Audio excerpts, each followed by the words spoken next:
Hello everyone, this is Ms. Gutzel speaking, and in this video, we are going to explore file feature number 2 for the Google Docs series. With that being said, let's get started.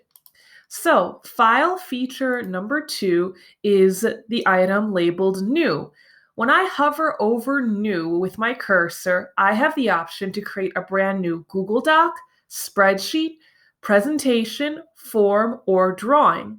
If I left click on Document, it will open up the document in a new tab in a full computer or mobile device that has access to the full Chrome web experience. So this can be very useful when one has to create multiple documents within a sitting.